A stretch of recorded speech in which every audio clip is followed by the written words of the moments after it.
し波を揃えてゆこうお互いを信じ合う五人の仲間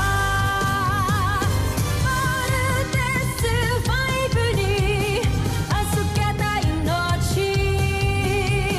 飛ぶぜ宇宙の果てまでもみんなの笑顔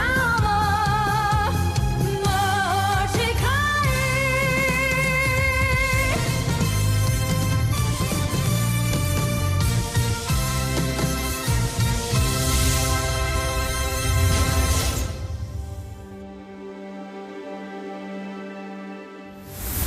Nakaraan sa Voltes 5 Legacy.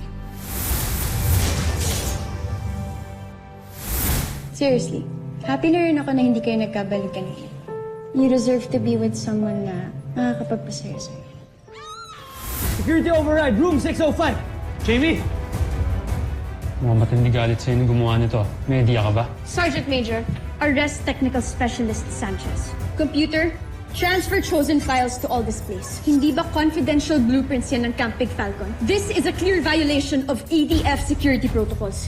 It's not supposed to be seen by everyone. Computer, erase display. I'm aware of this. You mean, official po yung inutos niyo? Yes.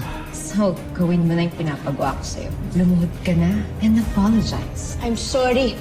Next time you cross my line, you better think twice. Alam mo ba kung gaano ka-concerned si Steve kay Jamie kanina? Hate it. Lumabas din ang totoo, si Steve pa rin. Mababawi ko rin ang lahat ng kinuha mo sa akin, Jamie Robinson. Isang sasakyang panghimpapawid ng Terra Air 2 ang nasagap. Di lang may nahanap ito. Mukhang nanganganib tayo. Kaya maaari na tayo gumawa ng susunod natin sandata. Pakikilusin ko muna ang aking espiya at saka ako magdidesisyon. Kamusta aking espiya? Nananalig akong may magandang pagsulong sa pinagagawa ko sa iyo. Opo. Papadala ko na po sa inyo ang video recordings ng training ng Voltes team. Yes. As soon as possible po. May nag-gather na rin ng classified information about the team. Copy, sir. Sino ka? At bakit may kausap ka sa phone about Voltes team? May talaan ka ba ng lahat ng kasama natin dito sa Terra Air 2? Mayroon kaming hawak, General. Ito ay nasa kamay ng aking pinunong si Vero. Kunin mo. Nais ko makita. Masusunod, General.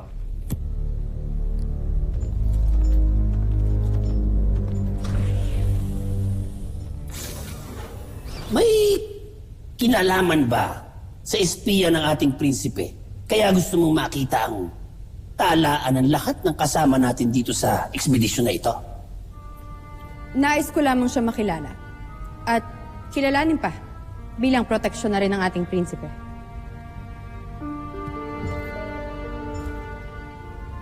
O baka naman naninibugho ka sa espiya dahil malaking tiwala ng prinsipe sa kanya? Sandra, pansin naman kung paano mo pagmasdan at alagaan ang iyong kamahalan. Alam ko, itinatangi mo siya. Wala akong panahon sa mga hinala mo, General Zul. Nais ko lamang talagang pangalagaan ng ating prinsipe. Kaya gusto ko makilala ang kanyang espiya. Pero alam mo, General Sandra, bagay kayo.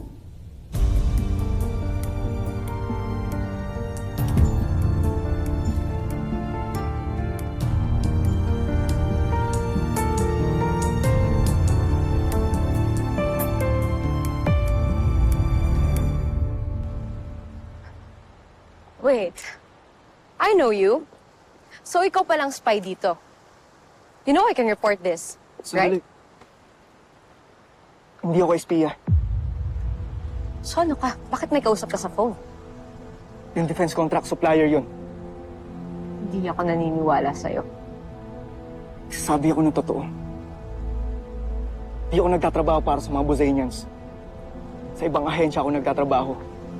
Gustong malaman ng defense contractor ang mga kaganapan dito sa loob ng CBF. Kaya hinar nila ako para mag-espiya sa mga Armstrong. Walang pwedeng makalam sa ginagawa ko. Pwede ako ma-charge corporate and military espionage. Sige, ganito. Hatian kita sa kikitain ko dito. I don't need the money. But I need something else. Anong gusto mo?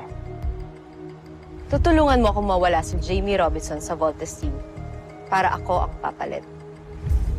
Is that a deal? Or gusto mong i-report kita kay Commander Robinson at Dr. Smith?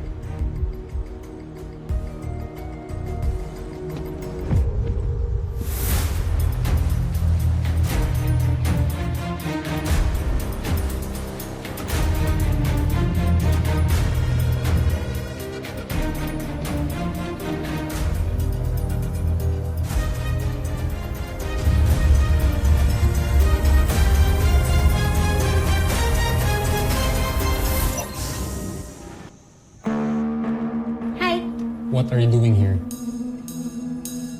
Relax ka lang. Ano bang nangyayari sa mga lalaki kong teammate ko yun? Ang a-attitude niyo lahat. Ano ba kasi kailangan mo? I'm resting. Aren't you going to invite me in?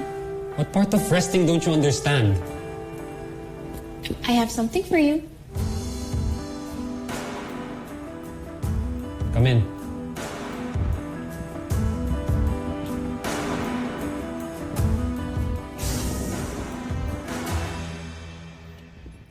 Dumating to ngayon. Ginamit ko yung staff ni Dad para makuha yung mga to. Para di ka na masungit. Ano to? Buksan mo na lang kasi.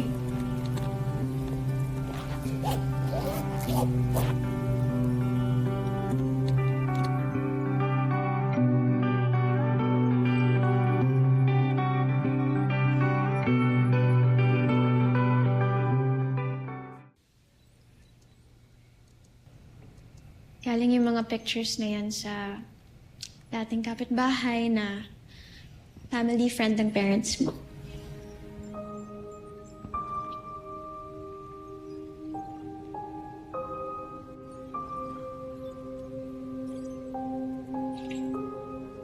Why did you do this? Hindi naman ako yung gumawa niyan eh. Inutos ko lang.